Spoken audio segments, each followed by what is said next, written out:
Thank you. Thank you, guys. Perfect. We'll keep this as brief as we can. I know it's mandatory. I know it's hazmat. It can be dry.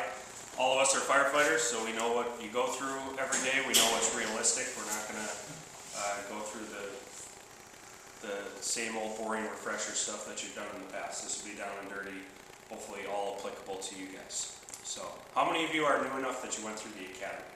I recognize a few of you. 3, 4? Okay. So, we're going to cover a little bit of what you may have done in ops with Harlan, but this is more geared towards the CAT team. So, before we get into too much, we're just going to focus on CAT team.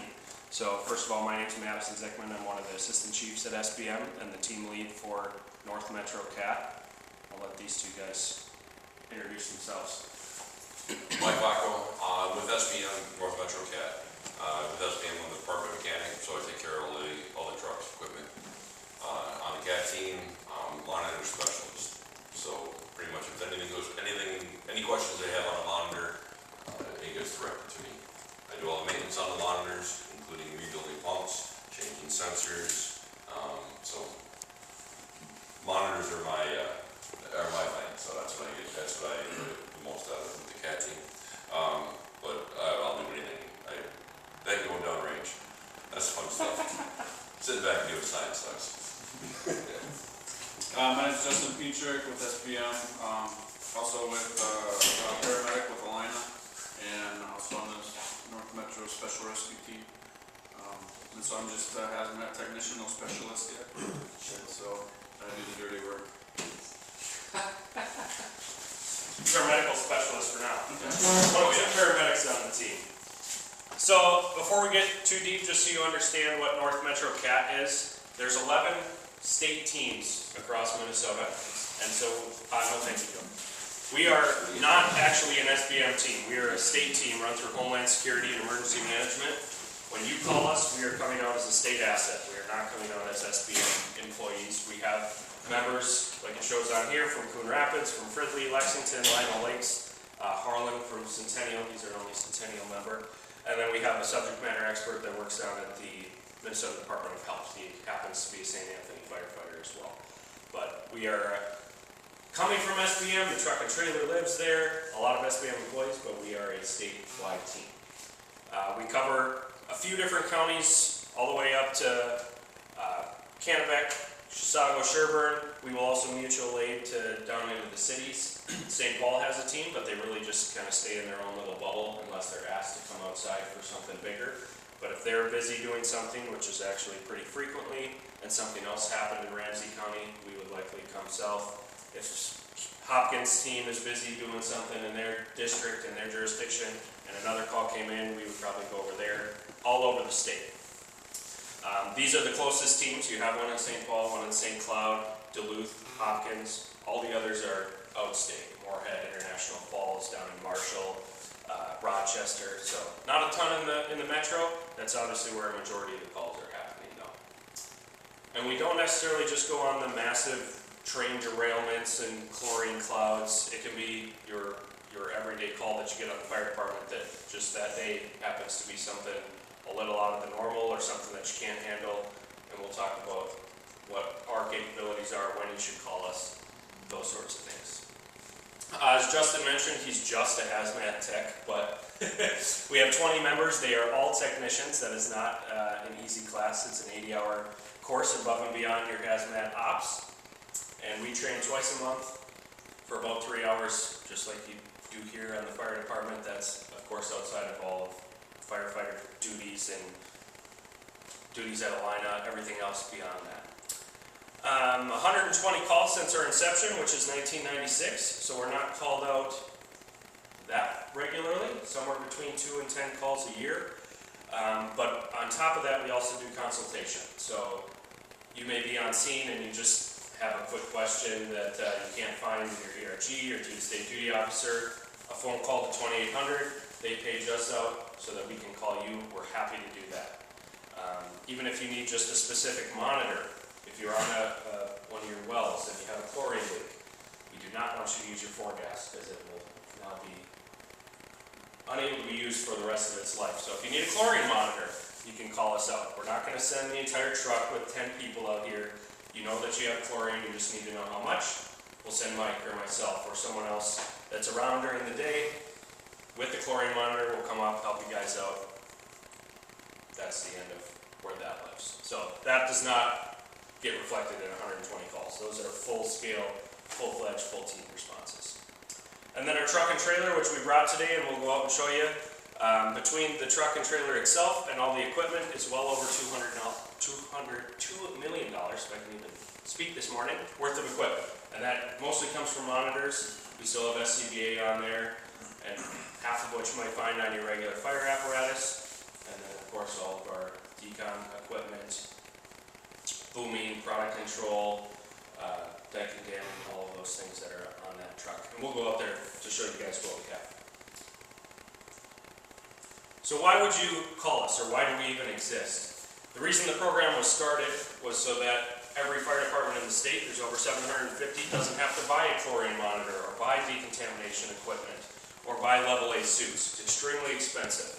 So we create these 11 teams so that here in St. Francis, you don't have to spend hundreds of thousands of dollars on this. You can simply call one of the teams. We're funded through the state so that the local jurisdictions don't have to pick up that price tag. And it would be impossible for every firefighter in the state to maintain this type of training on top of everything else that you already have to do. So we have that monitoring equipment, we have the advanced PPE, we have much more decon equipment than you might find on a regular fire apparatus, and the idea that we can consult with you. We can even put you in touch with our subject matter expert from the Department of Health. So we have chemists on the team, we have doctors on the team. All of those things are available to you at zero cost. I'll touch on that later as we get farther as well. That this is not going to come back on the City of St. Francis or the St. Francis Fire Department to pick up a tab. We go after the same person that you're helping. So tanker overspills on the side of the road, whatever name is on the side of that tanker, that's who's paying for us. That's who might be paying for you, paying for a cleanup contractor. This is not going to be a bill sent to your fire chief or your mayor that you call us, so don't be afraid to do that from a money standpoint. So when we go on a call, and this gets back to when you should call us, why we exist, it's just some questions to ask yourself if you're thinking, do we really need the CAT team out here? Do we need capabilities beyond what we're able to handle? So we go to the gas station, someone drove away with their pump still operating and it's spilling all over the ground. So you got 10 gallons of gasoline on the ground. You know that it's gasoline. Maybe it's going into the drain. It's not on fire. Are you going to call the CAT team? See some no's, people nodding, shaking their head. Why not? That's the correct answer. Well, why is it the correct We know what it is and we can mitigate it with kitty litter ourselves. Okay, so you know what it is. That's first and foremost. If you're dealing with a known, one of our primary duties is to identify. So if you know what it is, and gasoline we deal with on a daily basis, you know how to handle it, right? Even if someone had gasoline all over themselves, it's gasoline. You know what it is, you know how to handle it. You would be able to decon them, because how are we going to decontaminate someone with gasoline on them? Rinse them off and strip them down. Water and strip them down with clothing. Okay? Let's say it's 500 gallons of gasoline. You're going to call a CAT team. Now it changes. Why does it depend? What does it depend on? Where's it going? Okay, where's it going? That's the primary question. So if it's just laying down on the road, it's not going into your sewer system, it's not going into stormwater, it's not going into the local pond, are you going to call a CAT team? If you are, what do you think we're going to do when we get there? Call someone to come clean it up. So we do not do cleanup. That is a common misconception. We cannot clean up product. We'll control it. So if it's going into a local pond, it's going into stormwater, and you've used up all of your diking, damming, you call Public Works, they can't bring out a sand truck or whatever, then that would be a reason to call us. But if it's contained, meaning there's no more exposure to the public, there's no public safety concern, and there's no concern of the environment, then we're not going to, you may ask for us and they may deny the request. Or when you do ask for us, If they send it through and we call whoever is on scene, like calling on the radio, calling on the phone, whatever, and start talking to you about what you have, we may not come up. If you need diking and damming equipment though, absorbing pads, those sort of things, we can provide that. But at the end of the day, we're not cleanup contractors. We have to call someone else to do cleanup. We're never gonna vacuum stuff up, or take it with us by any means. We're leaving everything on site for a cleanup contractor. So even if it is 500 gallons, if it's a known, it's not off-gassing, it's not causing a public health concern, it's probably not a reason to call CAT, unless you are overwhelmed. And as Joe said, call early, because coming up here took us 20, 25 minutes to get here. We can go code if we need to. You know, if you had people melting, we'd probably come code, but if it's gasoline, even if it's going into the sewer or into the pond, we're not gonna come code.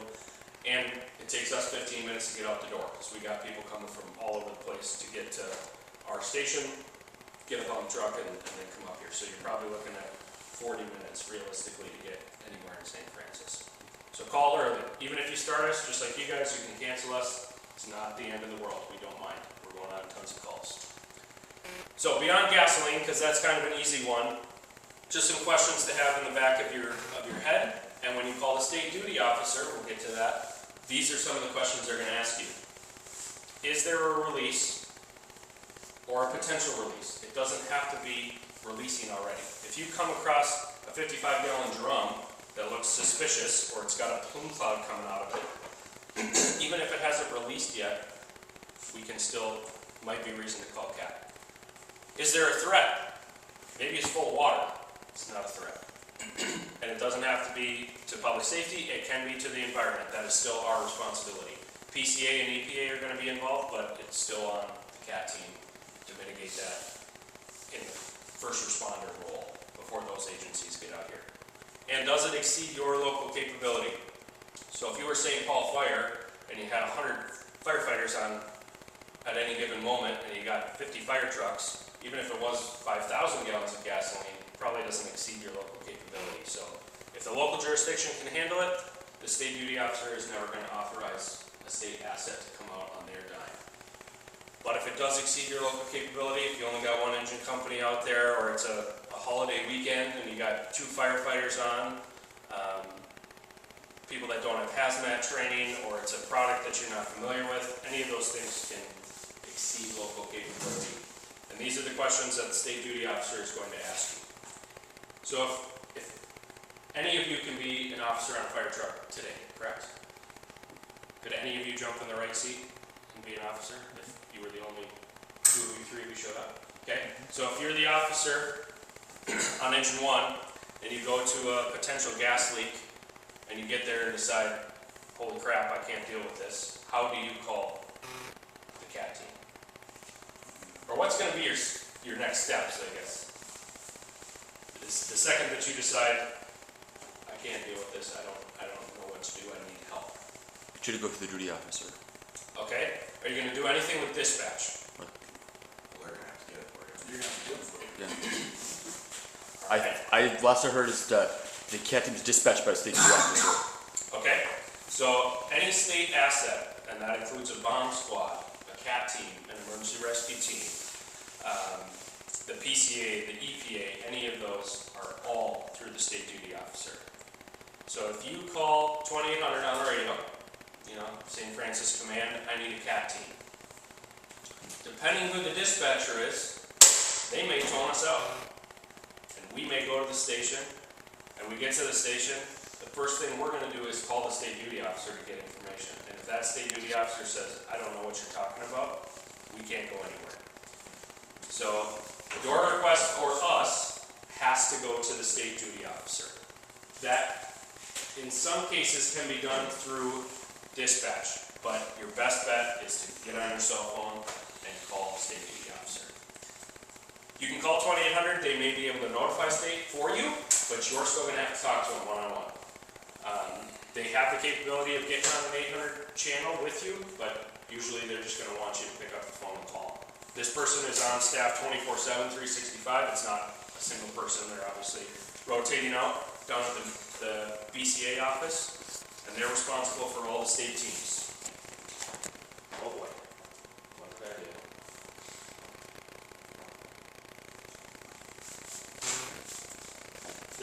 651 number as well, doesn't matter which one you call since you're here in the metro. If you need Task Force 1, the 55th, do we all know what the 55th is? It's a branch of the U.S. Army, stationed downtown by the airport. They are the WMD and bomb squad, if you will, for us. If we come and determine that you have an explosive or a WMD, we are pretty much gonna call a timeout, call it quits, say that's out of our hands, we'll call them 55th. We can tell you have an explosive, and that's about it. It's like the commercials, we're explosive monitors. Yep, that's an explosive, now we're gonna run away. Bomb squad is the police,